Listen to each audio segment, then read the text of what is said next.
Hello बच्चों, let's see the question. The power of the lens used for correction of myopic eye whose far point is 75.5 centimeter should be. Now to answer this question, first we will discuss here the key concept, and here the key concept is human eye defect and we will discuss here myopia. तो जब हम बात करते हैं यहाँ पे myopia की, इसमें जो ऑब्जेक्ट हमने बहुत दूर रखा होता है वो तो हमें क्लियरली दिखाई नहीं देता, लेकिन जो नियर बाय ऑब्जेक्ट्स होते हैं वो हमें क्लियरली दिखाई देते हैं.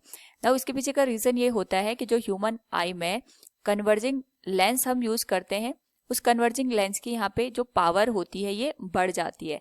तो जिस वजह से जो इमेज होती है वो रेटिना पे ना बन के उससे पहले ही बन जाती है, या फिर हमारे पास यहाँ पे जो आई बॉल का साइज होता है ये यहाँ पे इंक्रीज हो जाता है. दोनों ही केस में जो हमारे पास इमेज होती है वो रेटिना पे ना बन के उससे पहले ही किसी पॉइंट पे बन जाती है.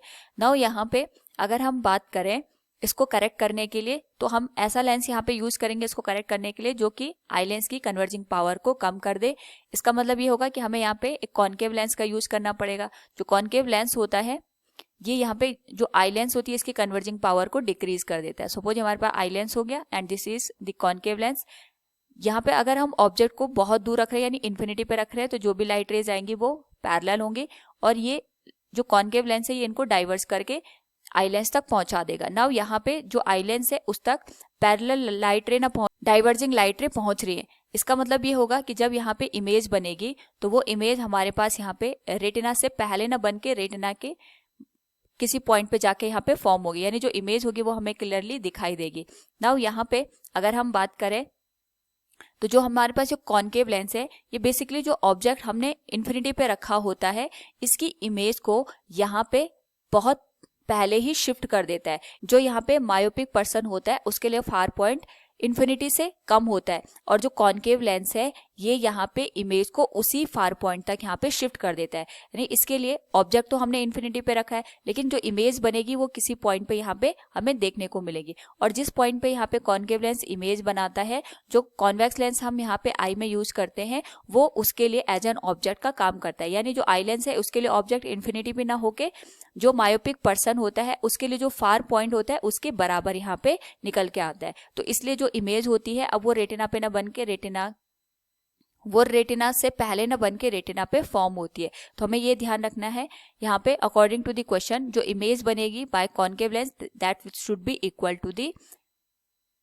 फार point of a myopic person. Now according to the question हमसे ये पूछा गया है यहाँ पे जो मायोपिक पर्सन है उसके लिए जो फार पॉइंट है दैट इज 75.5 सेंटीमीटर. यानी जो कॉनकेव लेंस है वो इमेज बनाएगा at a distance of -75.5 centimetre पे. कॉनकेव लेंस के लिए ऑब्जेक्ट हमने इन्फिनिटी पे रखा है तो हमें यहाँ पे पावर की वैल्यू निकालनी है जिसके लिए हमें पहले फोकल लेंथ चाहिए होगा. तो हम नाउ अगर हम इस होल वैल्यू को सॉल्व करें by using lens formula that will B 1/v minus 1/u equals 1/f. v की वैल्यू हमारे पास आ जाएगी -75.5 सेंटीमीटर के बराबर. u की वैल्यू इन्फिनिटी हो जाएगी so it will be -1 divided by infinity equals 1/f.